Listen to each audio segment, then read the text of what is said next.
আসসালামু আলাইকুম। আসলে আমরা বাংলাদেশের একটি বৃহৎ ছাত্র সংগঠন, যে সংগঠন বাংলাদেশের ঐতিহ্য এবং গৌরবের একটি ইতিহাস, যেটা আসলে পেসিস্ট মুক্ত এই বাংলাদেশের যার সারা প্রদলের সর্বোচ্চ ভূমিকায় সারা বাংলাদেশে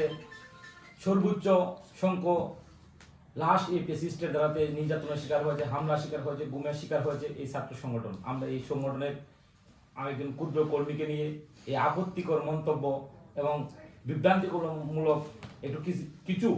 কতিব সাংবাদিক, যারা সাংবাদিক নামে বলতে হয় আমাদের লজ্জা হয়, যে সাংবাদিক পেশাটাকে একটা মহৎ পেশা, যে পেশাটাকে আসলে আমরা সম্মানের চোখে দেখি, যেটা জাতির চোখ বলে আমরা বিবেচনা করি, যেটা আসলে সর্বোচ্চ জায়গা জাতির বিবেক। এই সাংবাদিক পেশাটাকে আসলে কলুষিত করতেছে কিছু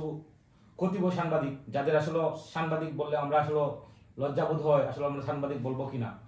তাদের এই ফেসবুক মাধ্যমে ছাত্রদলের নামকে বিভ্রান্তিকরভাবে প্রচার করে আমাদেরকে যে একটা সংগঠনকে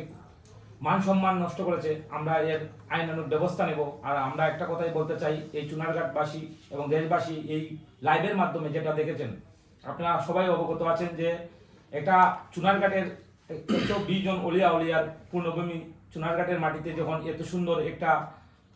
আমাদের এই চুনারঘাটের সম্প্রীতি, ইসলাম ধর্মে মানুষ বর্ম সবাই মিলে আমরা ঐক্যবদ্ধভাবে, আমরা চুনারঘাটের মানুষ, আমাদের এখানে বাগানবাসী আছে, মুসলমান, হিন্দু ধর্ম, সকল ধর্মের মানুষ আছে, কিন্তু আমরা আসলে সামাজিকতা, সাংস্কৃতিক সবাই আমরা সবার জায়গা মতো করি। আমাদের একটা পবিত্র মাহে রমজান মাসের পবিত্রতা নষ্ট করে একটা মুসলমান মানুষ, একজন আওয়ামী লীগের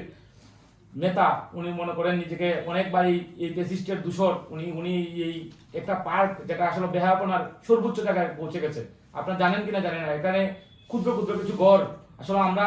পার্ক বলতে আমরা অন্যভাবে নিই, কিন্তু আসলে ক্ষুদ্র ক্ষুদ্র ঘর, এটা আসলে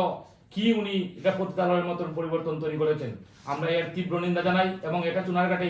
প্রশাসনের দৃষ্টি আকর্ষণ করছি এবং ডিসি মহোদয় এবং এসপি মহোদয়ের দৃষ্টি আকর্ষণ করছি এবং চুনারঘাটের সকল তৌহিদি জনতা যারা এই চুনারঘাটবাসী সকলের কাছে আমার বিনীত অনুরোধ যেন এটা অচিরেই বন্ধ ঘোষণা করা হয় এবং যেন এটাতে যেন যে বেহাপনা যে উচ্চ শিখরে চলে গেছে রমজান মাস। আপনার লাইফের মধ্যে দেখছি আমরা অনেকেই বিভ্রান্ত